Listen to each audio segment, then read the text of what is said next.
नमस्कार, दिल्ली न्यूज में आपका बहुत बहुत स्वागत है। चलिए देखते हैं आज की 15 फटाफट बड़ी खबरों को। तिहाड़ में सीएम केजरीवाल का 8 किलो वजन गिरा, आम आदमी पार्टी ने जताई चिंता। आम आदमी पार्टी ने दावा किया है कि तिहाड़ जेल में मुख्यमंत्री अरविंद केजरीवाल का वजन लगातार कम होता जा रहा है। पार्टी ने दावा किया है कि 21 मार्च को गिरफ्तारी के बाद से शनिवार 22 जून तक सीएम का 8 किलो वजन गिर चुका है, जो बेहद चिंताजनक है। 21 मार्च को जब सीएम की गिरफ्तारी हुई थी तब उनका वजन 70 किलो था और तभी से लगातार उनका वजन गिरना शुरू हुआ।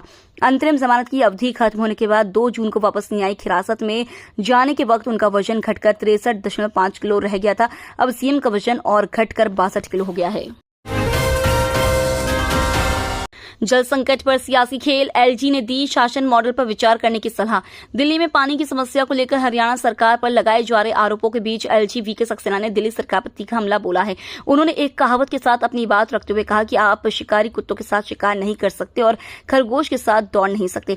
आप सरकार के लिए अच्छा होगा कि वह सोशल मीडिया और प्रेस कॉन्फ्रेंस के माध्यम से आरोप लगाने और उनकी आलोचना करने के बजाय शासन के अपने मॉडल पर पुनर्विचार करें, क्योंकि उनके शासन में गंभीरता का अभाव बेहद परेशान करने वाला है।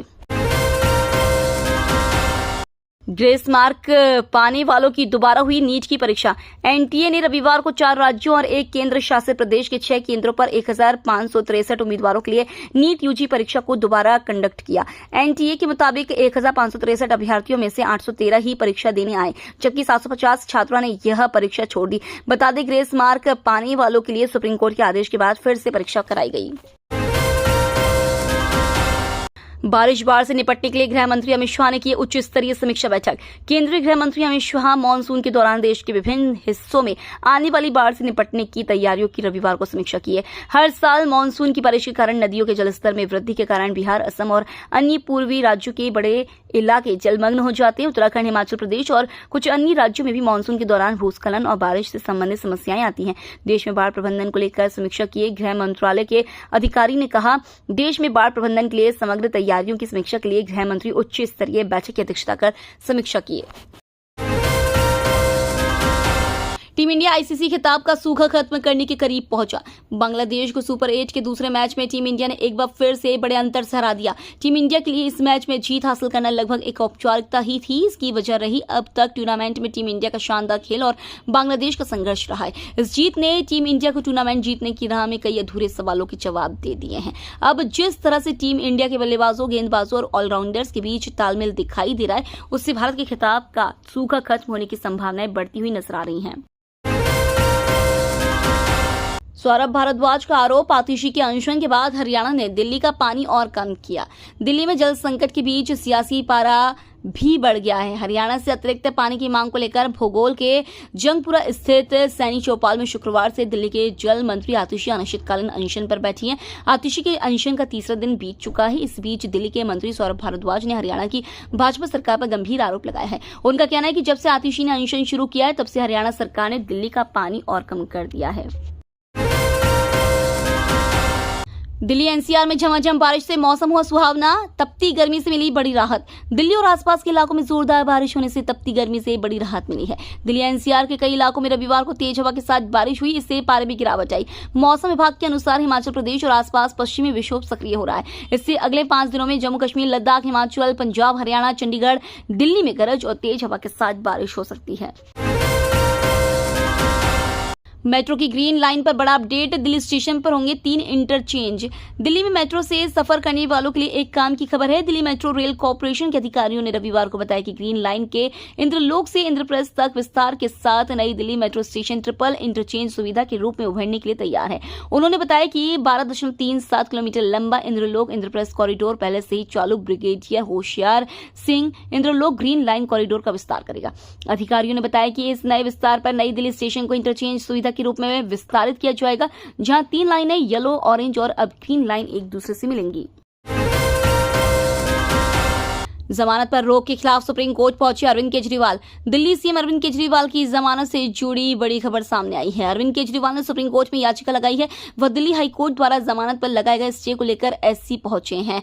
केजरीवाल के वकीलों ने सुनवाई की अपील की है। सीएम केजरीवाल की ओर से दायर याचिका में कहा गया है कि जमानत आदेश पर रोक लगाने के लिए हाईकोर्ट का तरीका कोर्ट द्वारा निर्धारित कानून के स्पष्ट आदेश के विपरीत है और यह उस बुनियादी मौलिक सीमा का उल्लंघन करता है।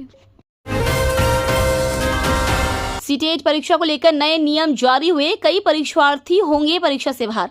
सेंट्रल टीचर एलिजिबिलिटी टेस्ट के लिए विभाग की ओर से फिलहाल ही में नए नियम जारी किए गए हैं। इन नियमों में बताया गया है कि परीक्षा के समय आपको किस समय उपस्थित होना है, आपका एडमिट कार्ड कब डाउनलोड कर सकते हैं और बुकलेट कैसी भरनी है। सीटेट परीक्षा के लिए जारी किए गए नियमों के तहत यह सब बताया गया है कि अभ्यर्थी को परीक्षा में उपस्थित होने के लिए कौन कौन सी चीजें लेकर आनी चाहिए और किन चीजों को लेकर पाबंदी लगाई गई है। इसलिए आपको विभाग की ओर से जारी किए गए इन सभी नियमों को जानने के बाद आपको परीक्षा में समय पर उपस्थित होना चाहिए ताकि किसी भी परेशानी से बचा जा सके। बेहद शानदार बन रहा है दिल्ली के गोल मार्केट पर म्यूजियम, लोगों के लिए जल्द खुलेंगे। दिल्ली के उपराज्यपाल वीके सक्सेना ने नई दिल्ली नगर पालिका परिषद को निर्देश दिया है कि वह अगले साल जुलाई तक प्रतिष्ठित गोल मार्केट को संग्रहालय के रूप में बहाल करने का काम पूरा कर ले।